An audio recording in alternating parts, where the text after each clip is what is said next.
ഇന്നലെ മുതൽ നമ്മളൊക്കെ സോഷ്യൽ മീഡിയയിലൂടെ കേൾക്കുന്ന ഒരു വാർത്തയുണ്ട്, യുദ്ധത്തിന് ചർച്ചയ്ക്ക് തയ്യാറാണ് എന്ന്. ചർച്ചയ്ക്ക് തയ്യാറാണ് എന്ന് റൊണാൾഡ് ട്രംപും അതേപോലെ തന്നെ ഇസ്രയേലിന്റെ ഭരണാധികാരിയായിട്ടുള്ള നെതന്യാഹുവും ആഹ്വാനം ചെയ്തു എന്നുള്ള വാർത്ത, അതിനെ അനുകൂലിച്ചുകൊണ്ട് അംഗീകരിച്ചുകൊണ്ട് തയ്യാറാണെന്ന് പറഞ്ഞുകൊണ്ട് ഇറാന്റെ ഇപ്പോഴുള്ള ഭരണാധികാരികൾ ആയത്തുള്ള അലി ഖംനയുടെ മരണത്തിന്റെ ശേഷം ഭരണത്തിലേറിയ ഭരണാധികാരികൾ തയ്യാറാണെന്ന് പറഞ്ഞുകൊണ്ട് നമ്മുടെ ന്യൂസ് ചാനലുകളിൽ പോലും ചർച്ചകൾ വരുമ്പോ Iran national security council Ali Larijani പറയുന്നത് ഇങ്ങനെയാണ്: പശ്ചിമേഷ്യയെ കടുത്ത അരാജകത്വത്തിലേക്ക് തള്ളിയിട്ടിരിക്കുകയാണ് ട്രംപ്. ഇതിന് വലിയ വില തന്നെ ട്രംപും അമേരിക്കയും ഇസ്രയേലും കൊടുക്കേണ്ടി വരും. ഇതിലുണ്ടാകുന്ന നാശനഷ്ടങ്ങൾ എന്ന് പറയുന്നത് അതിഭീകരമായിരിക്കുമെന്ന് അദ്ദേഹം പറയുന്നുണ്ട്. ഇതിന്റെയൊക്കെ തിക്തഫലം അനുഭവിക്കാൻ പോകുന്നതോ അമേരിക്കയിലുള്ള കുടുംബങ്ങളാണ് എന്ന് പോലും പറഞ്ഞു വെക്കുകയാണ്. ഒരു തരത്തിലും ഇറാന് ചർച്ചയ്ക്ക് തയ്യാറല്ല എന്ന് തുറന്ന് പറഞ്ഞിരിക്കുകയാണ് ഇറാന്റെ ഭരണാധികാരികൾ. കാരണം ആയത്തുള്ള അലി ഖംനയെ കൊന്നു, എന്നിട്ട് ചർച്ചയ്ക്ക് വിളിക്കുകയാണ്. ഒരു സ്കൂളിലേക്ക് മിസൈൽ വർഷിപ്പിച്ചിട്ട് ചെറിയ പിഞ്ചു കുട്ടികളെയാണ്, അതും പെൺകുട്ടികളെയാണ് ഇല്ലായ്മ ചെയ്തിട്ടുള്ളത്. എന്നിട്ട് പറയുകയാണ് ചർച്ചയ്ക്ക് ആഹ്വാനമാണ് എന്ന്. പോരാത്തതിന് ഇറാന്റെ ഒരുപാട് ഭരണ നേതാക്കളെയും അവർ വകവരുത്തിയിട്ടുണ്ട്. ഇതൊക്കെ ചെയ്തതിന്റെ ശേഷം അമേരിക്കയുടെ ഭാഗങ്ങളിലേക്ക് യുദ്ധങ്ങൾ നയിക്കുമ്പോൾ, അവിടെ നാശനഷ്ടങ്ങൾ വരുമ്പോൾ അമേരിക്കയുടെ നേതാവായിട്ടുള്ള റൊണാൾഡ് ട്രംപും അതേപോലെ തന്നെ ബെഞ്ചമിൻ നെതന്യാഹുവും ആഹ്വാനം ചെയ്യുന്നു, സമാധാന ചർച്ചയ്ക്ക് ഞങ്ങൾ തയ്യാറാണ് എന്ന്. ആരാണ് അംഗീകരിക്കുക? ഇറാനെ പോലെയുള്ള രാജ്യം അംഗീകരിക്കുമോ? ഇറാനെങ്ങാനും ഇപ്പോൾ ഈ ഒരു ചർച്ചയ്ക്ക് ഒരുക്കമാണ് എന്ന് പറഞ്ഞു കഴിഞ്ഞാൽ തന്നെ ആ നാട്ടിലുള്ള ജനങ്ങൾ അത് അംഗീകരിക്കുമോ? ഇന്നലെ മുതൽ നമ്മൾ സോഷ്യൽ മീഡിയയിൽ കാണാൻ തുടങ്ങിയതാണ് ആ ഒരു ആയത്തുള്ള അലി ഖംന എന്ന് പറയുന്ന മനുഷ്യന്റെ മരണവിയോഗത്തിൽ ആ ജനത എത്രത്തോളം ദുഃഖത്തിലാണ് എന്ന്. ആ സമയത്ത് എങ്ങനെയാണ് ഇറാന് ഇങ്ങനെ ഒരു തീരുമാനം, ഒരു ചർച്ചാ വിഷയത്തിലുമായിട്ട് മുന്നോട്ട് പോകാൻ പോലും കഴിയൂല. ഇന്നലെ മുതൽ ഇറാന്റെ മണ്ണിൽ നമ്മൾ രണ്ട് തരത്തിലുള്ള ചില വീഡിയോകൾ പുറത്തേക്ക് വരുന്നുണ്ട്. എന്താന്ന് വെച്ചാൽ, ഒന്ന്, ഇറാന്റെ പല ഭാഗങ്ങളിലും സ്ത്രീകളും പുരുഷന്മാരും ആയത്തുള്ള അലി ഖംനയും മരണപ്പെട്ടതിന്റെ ആഹ്ലാദത്തിലാണ്, അവർ ആടി തിമിർക്കുകയാണ് എന്ന് വേണമെങ്കിൽ പറയാൻ കഴിയും. എന്താണ് അങ്ങനെ ഒരു വീഡിയോ? ഇപ്പുറത്ത് നോക്കുകയാണെങ്കിലോ ആ മനുഷ്യന്റെ മരണവിയോഗത്തിൽ വിതുമ്പി പൊട്ടി കരയുകയാണ് പല ആളുകളും. കൈ ഉയർത്തിയിട്ട് വിതുമ്പുന്നതായിട്ടുള്ള വീഡിയോകൾ നമ്മൾ സോഷ്യൽ മീഡിയയിലൂടെ കണ്ടിട്ടുണ്ട്. എന്താണ് ഇതിന്റെ കാരണം? ഇതിന്റെ കാരണം എന്താണ് എന്ന് ചോദിച്ചാൽ, ആയത്തുള്ള അലി ഖംന ഭരണത്തിലേറിയതിൻ്റെ ശേഷം ആ ഇറാൻ എന്ന് പറയുന്ന രാജ്യം പരിപൂർണമായി ഇസ്ലാമിക് രാജ്യമാക്കിയിട്ട് ആ മനുഷ്യൻ മാറ്റുകയാണ്.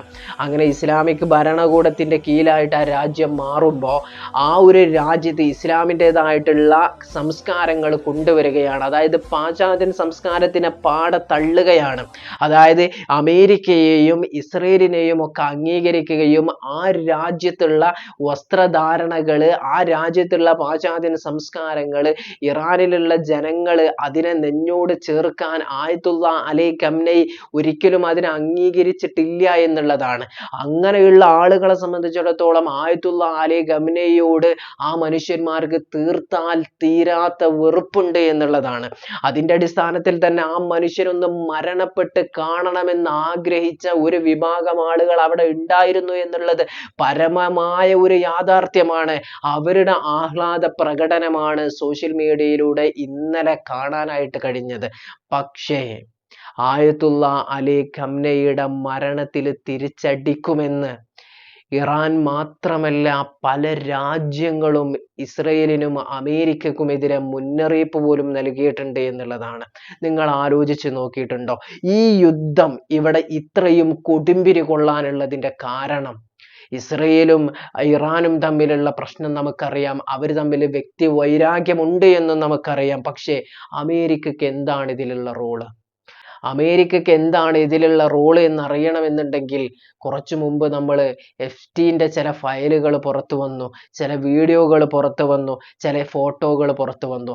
അതിലെല്ലാം ക്രൂരമായിട്ട് ഒരുപാട് പെൺകുട്ടികളെ ഉപദ്രവിക്കുന്നതായിട്ടുള്ള ഈ റൊണാൾഡ് ട്രംപിന്റെ വീഡിയോകളും ഫോട്ടോസും ഒക്കെ കണ്ടിട്ടുണ്ട്. ഒരുപാട് സ്ഥലങ്ങളിലാണ് റൊണാൾഡ് ട്രംപിന്റെ ഒക്കെ പേര് ആവർത്തിച്ച് കേൾക്കുന്നത്. ആരാണ് ഈ റൊണാൾഡ് ട്രംപ്?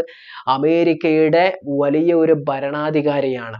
അയാളെ സംബന്ധിച്ചിടത്തോളം ഇങ്ങനെയുള്ള ഈ ഒരു നാണക്കേട് മറച്ചു വെക്കാൻ ആ മനുഷ്യൻ മുന്നിൽ നിർത്തിയത് ഇറാനും ഇസ്രയേലും തമ്മിലുള്ള യുദ്ധത്തിനെയാണ്. ഇങ്ങനെ ഒരു യുദ്ധം പൊട്ടിപ്പുറപ്പെട്ട് കഴിഞ്ഞാൽ ലോകത്തിന്റെ തന്നെ നോട്ടം തന്നിൽ നിന്ന് മാറിയിട്ട് ഈ ഒരു യുദ്ധത്തിലേക്കാകുമെന്ന് റൊണാൾഡ് ട്രംപിന് കൃത്യമായിട്ട് അറിയാം.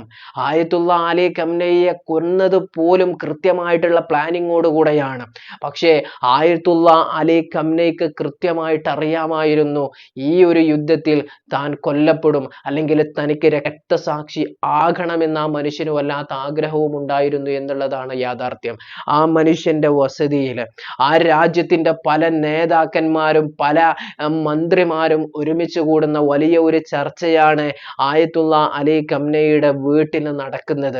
ആ ഒരു സമയത്ത് അവിടെ ആയത്തുള്ള അലി ഖംന ഉണ്ട് എന്നുള്ള രഹസ്യ വിവരത്തിന്റെ അടിസ്ഥാനത്തിലാണ് മിസൈലുകൾ ആ ഒരു കൊട്ടാരത്തിലേക്ക് വർഷിപ്പിച്ചതും ഉടനെ തന്നെ അവര് ആയത്തുള്ള അലി ഖംനയും മരണപ്പെട്ടു എന്ന് സ്ഥിരീകരിച്ചിട്ട് അവര് ആ മനുഷ്യന്റെ മരണവാർത്ത ആദ്യമായിട്ട് പുറത്തുവിട്ടത് റൊണാൾഡ് ട്രംപാണ്. അമേരിക്കൻ സൈന്യം ഒരു ഭാഗത്ത് ബോംബ് മിസൈലുകൾ വർഷിച്ചു കഴിഞ്ഞാൽ അവർ കൃത്യമായിട്ട് ഉന്നം ചെയ്ത ശത്രുക്കൾ ആ ഭാഗത്ത് ഉണ്ട് എന്ന് അവർ ഉറപ്പിച്ചു കഴിഞ്ഞാൽ ആ ഭാഗത്തുള്ള ശത്രുക്കൾ മരണപ്പെട്ടോ ഇല്ലേ എന്ന് അവർ സ്ഥിരീകരിച്ചിട്ടേ അവർ പിൻവാങ്ങുകയുള്ളൂ. അങ്ങനെയാണ് ആയത്തുള്ള അലി ഖംനയും മരണപ്പെട്ടു എന്ന് ആദ്യമായിട്ട് കുറിച്ചതാരാണ്? റൊണാൾഡ് ട്രംപാണ്. നമ്മുടെ ഒക്കെ ചാനലുകളിൽ അത് ഔദ്യോഗികമായിട്ട് ട്രംപിന്റെ വാക്ക് വിശ്വസിക്കാൻ പറ്റൂല. ട്രംപ് ഇന്ന് പറഞ്ഞത് നാളെ മാറ്റി പറയുന്ന ഒരു വ്യക്തിയാണ്. നമ്മുടെ ഒക്കെ ചാനലുകളിലൂടെ ആ ഒരു കാര്യം കൊടുത്ത് ആ ഒരു വാർത്ത തന്നെ കൊടുത്തിട്ടുണ്ടായിരുന്നത് ആയത്തുള്ള അലി ഖംന കൊല്ലപ്പെട്ടോ എന്നായിരുന്നു. അമേരിക്കയും ഇസ്രയേലും ഒരുമിച്ച് നിന്നിട്ട് പോലും ഇറാൻ എന്ന് പറയുന്ന ഒരു രാജ്യം ഒറ്റക്ക് നേരിടാൻ തയ്യാറായിട്ടുണ്ട് എങ്കിൽ ആ രാജ്യത്തിൻ്റെ ആയുധ സമാഹരണം എത്രത്തോളം ഉണ്ട് എന്ന് ചിന്തിക്കുമ്പോൾ നമുക്ക് മനസ്സിലാക്കാൻ കഴിയും. ഒന്നുമില്ലാത്തവരായിട്ട് ഒരിക്കലും ഇസ്രയേലിനെ പ്രതിരോധിക്കാൻ ഇറാൻ തയ്യാറാവില്ല. പക്ഷേ ഇറാൻ്റെ അടുത്തുള്ള ആയുധം എന്ന് പറയുന്നത് അമേരിക്ക പോലും ഭയപ്പെടുന്നതിൻ്റെ അങ്ങേയറ്റമാണ്.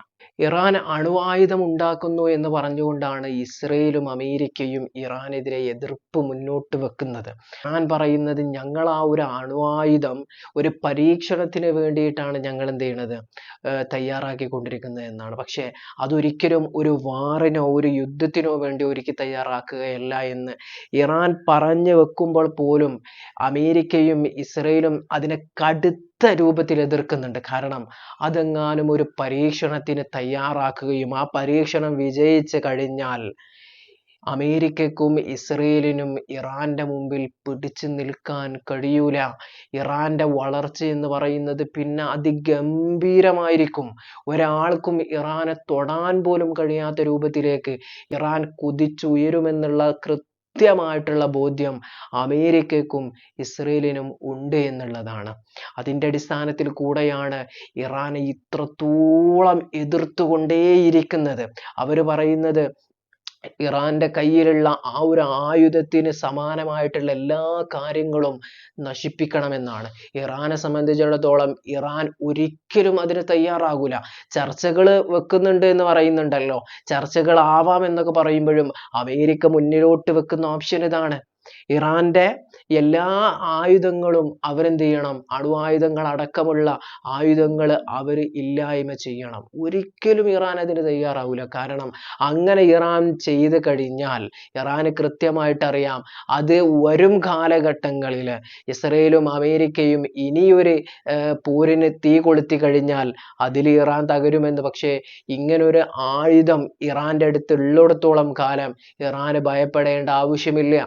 അങ്ങനെ ഒരു ആയുധം ഉള്ളത് കൊണ്ടാണ് ഫലസ്തീനിന്റെ പേരിൽ മേലെ കുതിര കയറിയതുപോലെ ഒരു കുതിര കയറ്റം ഇറാന്റെ മേൽ ഇസ്രയേലിനും അമേരിക്കക്കും നടത്താൻ കഴിയാത്തതും അതുകൊണ്ട് തന്നെയാണ്.